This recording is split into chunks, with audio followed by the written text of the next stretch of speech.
Greg pen बताते हैं कि अक्सर लोग मानते हैं कि सफल लोग टैलेंटेड पैदा होते हैं, लेकिन सच्चाई यह है कि उनकी सफलता का मूल कारण है लंबे समय तक लगातार सही दिशा में अभ्यास। टैलेंट बनाम अभ्यास की हकीकत। टैलेंट शुरुआत देता है, लेकिन लगातार अभ्यास ही जीत दिलाता है। लेखक उदाहरण देता है कि कोई भी खिलाड़ी, संगीतकार या वैज्ञानिक बिना दोहराए और सुधार किए अपनी चोटी पर नहीं पहुंच सकता। यहां एक स्पष्ट अंतर खींचा गया है। टैलेंट जन्म से मिली एक शुरुआत, प्रैक्टिस टैलेंट को महानता में बदलने का असली जरिया। पेन्स कहते हैं कि अभ्यास का उद्देश्य केवल किसी स्किल को दोहराना नहीं है, बल्कि उसे इतना गहराई से सीखना है कि वह आदत, हैबिट और स्वभाव, सेकंड नेचर बन जाए। जब कोई कौशल अभ्यास के कारण आदत बन जाता है, तो इंसान उसे बिना ज्यादा मानसिक ऊर्जा लगाए सहजता से कर सकता है। मेथोडोलॉजी की ताकत। केवल अंधाधुंध अभ्यास, ब्लाइंड प्रैक्टिस, महानता की गारंटी नहीं है। मेथोडोलॉजी यानी अभ्यास करने का सही तरीका, चरणबद्ध प्रक्रिया और स्ट्रक्चर होना जरूरी है। उदाहरण के लिए, बिना योजना के रोज 5 घंटे पियानो बजाना व्यर्थ दोहराव, लेकिन सही पद्धति से हर दिन 1 घंटे फोकस्ड प्रैक्टिस करना गुणवत्तापूर्ण सुधार। माइंडसेट की भूमिका। महान बनने के लिए इंसान को ग्रोथ माइंडसेट अपनाना होता है। असफलताओं और गलतियों को फेलियर नहीं, बल्कि सुधार का मौका मानना चाहिए। यही मानसिकता तय करती है कि कोई अभ्यास आपको आगे बढ़ाएगा या नहीं। छोटा छोटा सुधार, बड़ा परिणाम। पेन बताते हैं कि महानता किसी बड़े छलांग से नहीं आती, बल्कि लगातार छोटे सुधारों, इंक्रीमेंटल इंप्रूवमेंट्स से आती है। रोजाना 1% सुधार, लंबे समय में असाधारण परिणाम। यह अध्याय इस विचार को मजबूत करता है कि कंसिस्टेंसी, लगातार अभ्यास, महानता का असली सीक्रेट है। ग्रेग पेन इस अध्याय में समझाते हैं कि महानता की नींव सही अभ्यास, सही पद्धति, मेथोडोलॉजी पर टिकी होती है। यह कोई जादू नहीं है, यह हर इंसान के लिए संभव है, अगर वह नियमित, केंद्रित और उद्देश्यपूर्ण अभ्यास करता है। क्लैरिटी ऑफ विजन, दृष्टिकोण की स्पष्टता।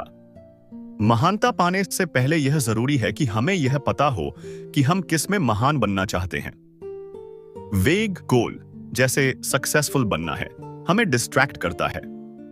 क्लियर गोल, जैसे हर दिन 2 घंटे पियानो प्रैक्टिस करूंगा ताकि 1 साल में स्टेज पर परफॉर्मेंस दे सकूं, फाउंडेशन को मजबूत करता है। ग्रेग पेन कहते हैं, practice without vision is wasted effort. The role of habits, आदतों की भूमिका। सफलता किसी बड़े कदम से नहीं, बल्कि छोटे छोटे कंसिस्टेंट स्टेप्स से आती है। हर दिन थोड़े थोड़े सही हैबिट्स अडॉप्ट करना ग्रेटनेस की फाउंडेशन बनाता है। एग्जाम्पल, अगर कोई राइटर बनना चाहता है तो रोज 30 मिनट लिखना, चाहे क्वालिटी कैसी भी हो, फाउंडेशन मजबूत करता है। अभ्यास है सीमेंट। डिसिप्लिन ओवर मोटिवेशन, अनुशासन बनाम प्रेरणा। मोटिवेशन टेम्पररी है, लेकिन डिसिप्लिन परमानेंट फाउंडेशन बनाता है। कभी मन करेगा प्रैक्टिस करने का, कभी नहीं करेगा, लेकिन डिसिप्लिन से कंसिस्टेंसी बनी रहती है। ग्रेग पेन बताते हैं कि सफल लोग खुद को मूड पर डिपेंड नहीं रहने देते। Learning the basics. First is basics की अहमियत। हर स्किल की एक ग्रामर होती है। Music scales, sports basic drills, writing vocabulary structure.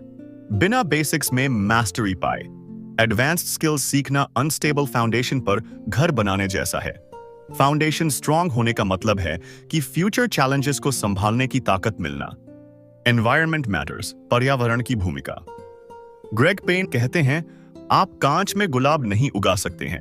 अगर प्रैक्टिस करने का माहौल सपोर्टिव नहीं होगा तो ग्रेटनेस सस्टेन नहीं होगी।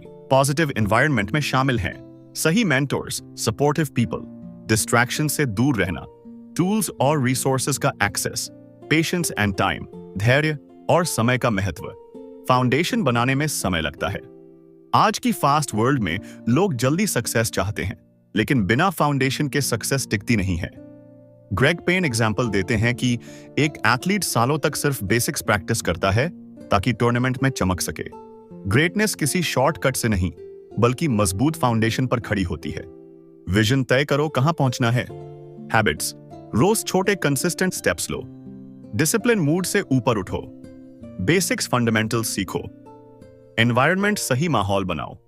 पेशेंस, समय और धैर्य रखो। जटिल कौशल, कॉम्प्लेक्स स्किल को सीखने का सबसे बड़ा रहस्य यह है कि उसे छोटे छोटे हिस्सों, चंक्स में बांटा जाए। जब हम किसी कठिन काम को सीधे करने की कोशिश करते हैं तो हमारा दिमाग बोझिल हो जाता है और हम जल्दी हार मान लेते हैं। लेकिन अगर हम उसी चीज को छोटे और आसान हिस्सों में तोड़ दें तो दिमाग उसे आसानी से सीख लेता है। होल वर्सेस पार्ट्स, पूरा काम बनाम हिस्सों में काम। जब हम किसी जटिल कौशल जैसे गिटार बजाना, खेल खेलना या नया सॉफ्टवेयर सीखना चाहते हैं तो हमें लगता है कि पूरा एक साथ सीखना हो। लेकिन महान खिलाड़ी, संगीतकार और प्रोफेशनल लोग हमेशा पार्ट प्रैक्टिस करते हैं, यानी पहले छोटे हिस्सों पर फोकस, फिर उन्हें जोड़कर पूरा बनाना। चंकिंग, हिस्सों में बांटना। दिमाग चंकिंग नामक प्रक्रिया से सीखता है। उदाहरण, गिटार पर कोई कठिन गाना सीखने के लिए आप पूरा गाना एक बार में नहीं सीख सकते। पहले इंट्रो के 10 सेकंड प्रैक्टिस करें, फिर कोरस, फिर एंडिंग। जब ये हिस्से अच्छे से आ जाएं, तब उन्हें मिलाकर गाना पूरा हो जाएगा। कॉग्निटिव लोड थ्योरी, सोचने की क्षमता का बोझ। जब दिमाग पर ज्यादा जानकारी का बोझ पड़ता है तो हम सीख नहीं पाते। सॉल्यूशन, एक समय पर दिमाग को सिर्फ उतनी ही जानकारी दें जितनी वह संभाल सके, यानी एक स्टेप पर महारत हासिल करो, फिर अगले पर जाओ। प्रोग्रेसिव ओवरलोड, धीरे धीरे कठिनाई बढ़ाना। शुरू में आसान हिस्सों से शुरुआत करें, जब वह आसान लगे तो थोड़ी कठिनाई बढ़ाएं। यही वही तरीका है जो जिम में एक्सरसाइज करने वाले लोग अपनाते हैं। पहले हल्का वजन, फिर धीरे धीरे भारी वजन। एक बास्केटबॉल खिलाड़ी फ्री थ्रो शॉट सीख रहा है। वह पहले सिर्फ हाथ की पकड़, ग्रिप पर ध्यान देता है, फिर खड़े होने की पोजीशन पर काम करता है, फिर गेंद छोड़ने की टाइमिंग प्रैक्टिस करता है।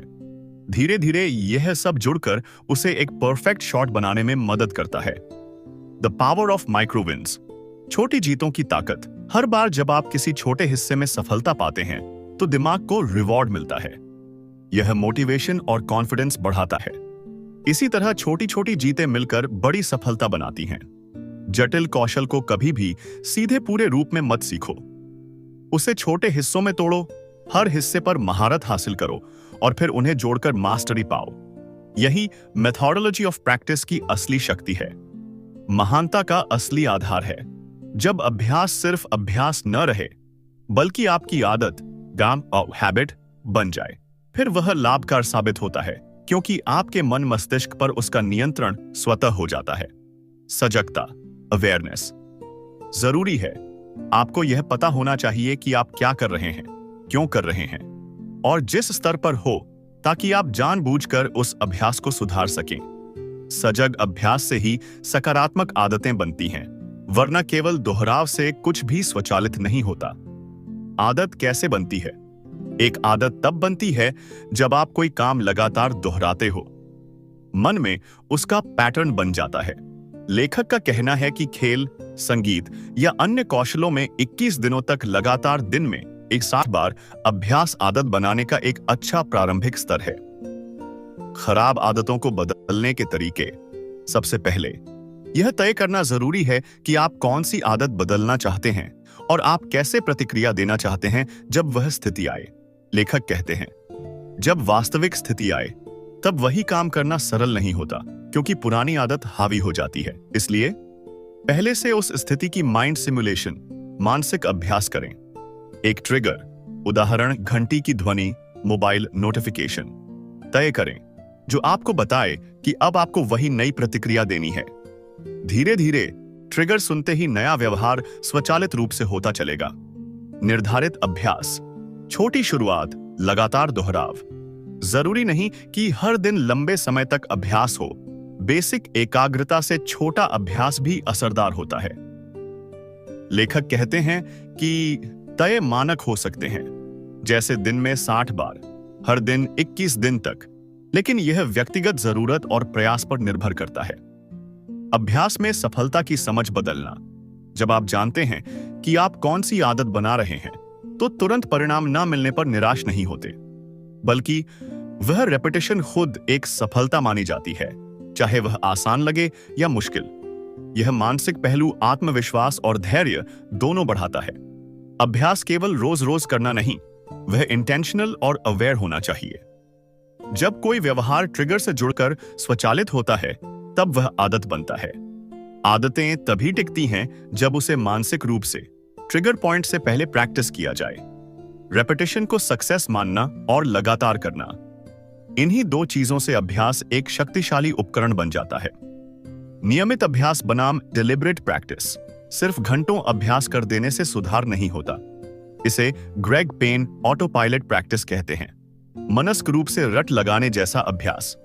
जबकि डिलिबरेट प्रैक्टिस में शामिल हैं विशेष कौशल पर फोकस, उस कौशल को छोटे छोटे भागों में बांटना, बार बार उस हिस्से को सुधारना, अपनी गलतियों को जानना और उन्हें सुधारना।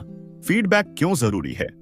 अगर आप अभ्यास कर रहे हैं और यह नहीं जान रहे कि क्या गलत हो रहा है, तो आप बस भटक रहे हैं, निरंतर सुधार नहीं हो रहा है।